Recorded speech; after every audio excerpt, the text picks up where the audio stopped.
Hello friends, I am Zuhaib Bashir. क्या हो कि कोई आपके 6 माह के बच्चे को बेरहमी से कत्ल कर दे और फिर आपके सामने शरेआम घूमता रहे। ऐसे लोग अमूमन साइकोपैथ होते हैं। एक साइकोपैथ अपनी दिली खुशी के लिए लोगों का मर्डर करते हुए एक बार भी नहीं सोचता। जी हाँ, आज का केस एक ऐसे ही बच्चे के बारे में है कि जिसने 3 मर्डर करने से पहले एक बार भी अपनी सजा के बारे में नहीं सोचा। जी हाँ, आज की कहानी है वर्ल्ड यंगेस्ट सीरियल किलर की।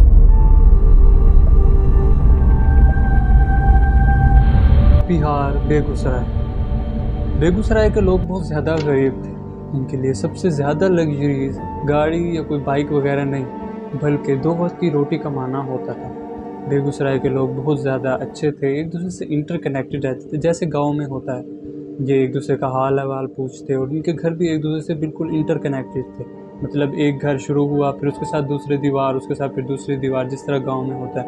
और इन सबको एक दूसरे के सारे हाल अहवाल का पता होता था। इसी गांव में एक ख़ानदान साडा फैमिली के नाम से रहा करता था। यहाँ के कज़न्स, चाचा, मामू सब इकट्ठे रहा करते थे, जिस तरह एक जॉइंट फैमिली में होता है। कज़न्स एक दूसरे से खेला करते, हंस खेल के बातें करते। ये कज़न्स आपस में बहुत ज़्यादा खुश थे, बहन भाइयों की तरह रहते थे। और एक ख़ानदान में इससे ज़्यादा क्या होता है कि जब आपके बहन भाई आपके सबसे अच्छे दोस्त हो। लेकिन ये खुशी कुछ देर के लिए थी। अब कुछ ऐसा होने वाला था जिसकी किसी को खबर नहीं थी। एक दिन साडा फैमिली की एक बच्ची, जो हमेशा गांव वालों के सामने खेला करती थी, आज गायब हो जाती है। सब लोग बहुत परेशान होते हैं, पूरा गांव उसे ढूंढने में लग जाता है।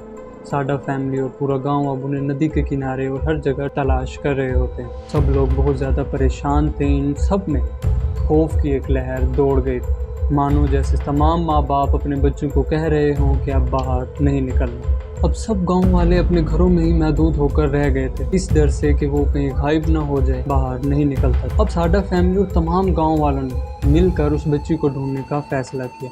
उन्होंने गांव का कोना कोना छान मारा, लेकिन उन्हें कहीं भी उस बच्ची का नामो निशान नहीं मिला। अब ढूंढने के दौरान एक अजीब सी बात हुई। साडा खानदान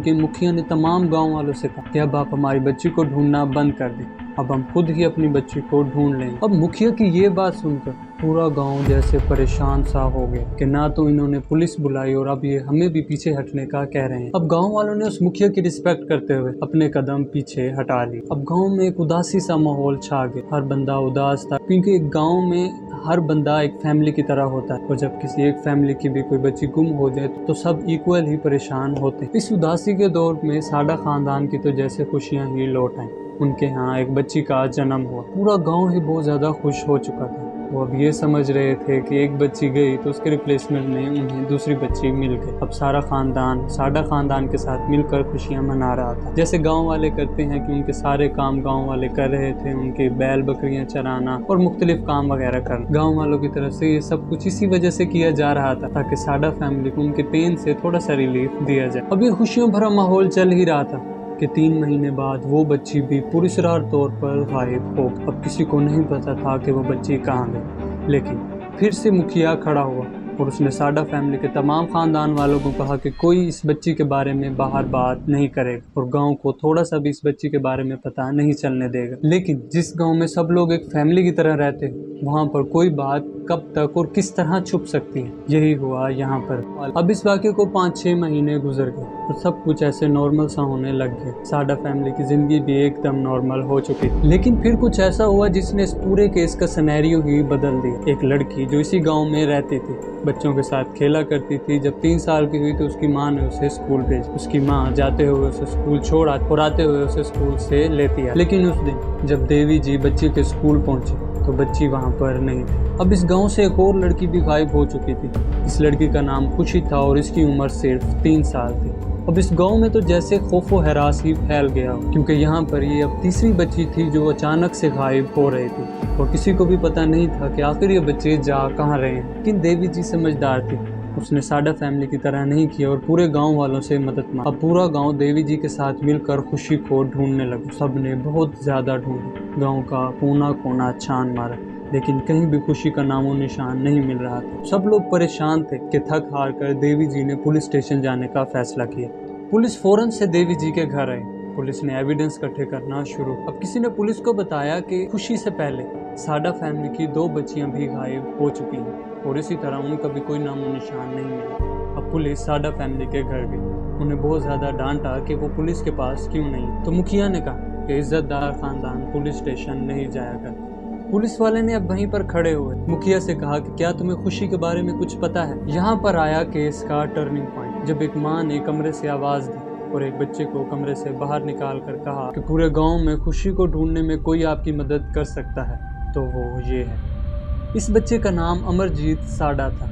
ये बच्चा कुछ भी बोल नहीं रहा था। जब पुलिस वाले ने इससे खुशी के बारे में पूछा तो ये बस स्माइल करके पुलिस वालों को देख रहा था। पुलिस ने बार बार उसे खुशी के बारे में पूछा लेकिन बस वो एक स्माइल ही करता जा रहा था। पुलिस ने समझा कि इससे बात करना टाइम वेस्ट ही होगा। इसी वजह से जब वो जाने लगा तो पीछे से अमरजीत साडा बोला, अगर आप मुझे एक बिस्किट का पैकेट ला दो तो मैं आपको खुशी का पूरा पता बता दूं। अब पुलिस वाले हैरान थे कि इस बच्चे को खुशी के बारे में क्या कुछ पता हो सकता है, लेकिन उन्होंने सिचुएशन को समझते हुए उस बच्चे को बिस्किट ला कर दिया। बच्चा बिस्किट खाता जा रहा था और कुछ इस तरह से बातें भी कर रहा था। अमरजीत ने कहा, चलो मैं तुम्हें खुशी के पास ले जाता हूँ। अब अमरजीत आगे और पुलिस उसके पीछे पीछे चल रही थी। अब अमरजीत पुलिस को एक बड़े मैदान में ले आया, को एक ऐसे स्पॉट की तरफ गाइड किया जहाँ पर एक बहुत बड़ा गड्ढा था।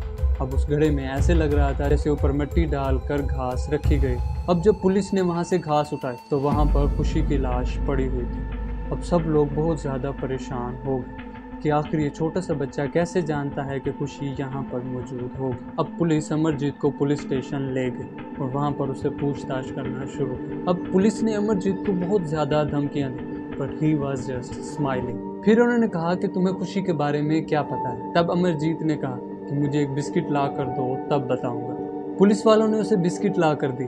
तब अमरजीत ने कहा कि मैंने ही खुशी को मारा है। हिज एग्जैक्ट वर्ड्स वर, मैंने ही खुशी को सुलाया है। उसने पुलिस को बताया कि वो उस दिन ऐसे ही खुशी के स्कूल के पास घूम रहा था कि अचानक उसकी नज़र खुशी पर पड़ी। वो उसको ग्राउंड में ले आया और वहाँ पर आकर उसका गला दबा दिया, लेकिन गला दबाने के बाद खुशी ज़रा बेहोश सी हो गई, लेकिन उसको वो दिली सेटिस्फैक्शन नहीं मिल रही थी। वो खुशी के चेहरे पर वो खौफ और तड़प देखना चाहता था, इसलिए उसने एक ईंट उठाई, उसके सर पर ज़ोर ज़ोर से मारने लगा और तब तक मारता रहा जब तक वो मर नहीं गई। तो फिर उसने वहाँ पास में ही एक गड्ढा खोदा और उसको वहाँ पर दफना दिया। अब सब लोग परेशान थे कि ये 8 साल का बच्चा इस तरह से कैसे कर सकता है। अब पुलिस के दिमाग में सवाल था कि उन 2 बच्चियों को किसने मारा है। पुलिस ने जब अमरजीत से पूछा कि क्या तुमने ही उन 2 बच्चियों को भी मारा है, तो अमरजीत ने कहा, जी हाँ, उन 2 बच्चियों को भी उसी ने मारा था। अमरजीत अपना बिस्किट एंजॉय कर रहा था और ये सब बातें बोलता ही जा रहा था। अब सब लोग बहुत ज़्यादा शॉक थे। अब मुखिया को बुलाया गया। मुखिया ने अपना जुर्म एक्सेप्ट किया और कहा कि उसको मालूम था कि उसके बेटे ने ही उनकी बेटियों को मारा है, लेकिन उसने किसी को कुछ नहीं बताया क्योंकि वो नहीं चाहता था कि उसके 7 साल के बेटे का फ्यूचर खराब हो। मुखिया ने बताया कि पहली बार जब इस लड़के ने अपनी बहन को मारा तो मुखिया ने और उसकी बीवी ने उसके इस जुर्म पर पर्दा डाला कि शायद वो सुधर जाए और उसका फ्यूचर खराब ना हो। लेकिन जब दूसरी बार ये चीज़ रिपीट हुई तो कहीं ना कहीं उसका डैड खुद भी उससे डरने लग गया था कि कहीं वो उस पर ही हमला ना कर, और उसकी माँ भी अब उससे बिल्कुल नफरत करने लगी थी। इस वजह से उसने अमरजीत को पुलिस के आगे किया। अब सबके मन में सवाल ये था कि उसने इन सब बच्चों को क्यों मारा था।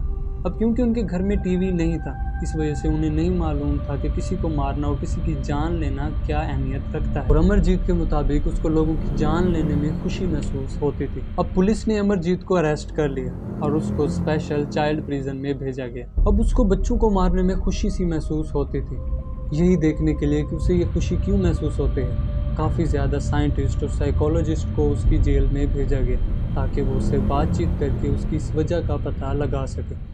लेकिन सब लोग जाते रहे और कई साल तक ये सिलसिला चलता रहा, लेकिन अमरजीत ने कोई जवाब ना दिया। 2016 में जब अमरजीत 18 साल का हुआ तो गवर्नमेंट ने उसे आज़ाद कर दिया और अमरजीत को एक अलग आइडेंटिटी के साथ अलग शहर में भेज दिया गया, क्योंकि अगर उसे दोबारा उसी गांव में भेजा जाता तो गांव में कहीं ना कहीं अमरजीत का एक डर और खौफ बना रहता। अब कोई भी नहीं जानता कि अमरजीत ने ऐसा क्यों किया था। उसकी आइडेंटिटी को छुपाया गया है और किसी को नहीं मालूम कि वो कहाँ है और क्या कर रहा है। उम्मीद है हमारी आज की ये एफर्ट आपको पसंद आई हो तो लाइक करना ना भूलिएगा। हम मिलते हैं अगली वीडियो में, तब तक के लिए अल्लाह हाफिज़।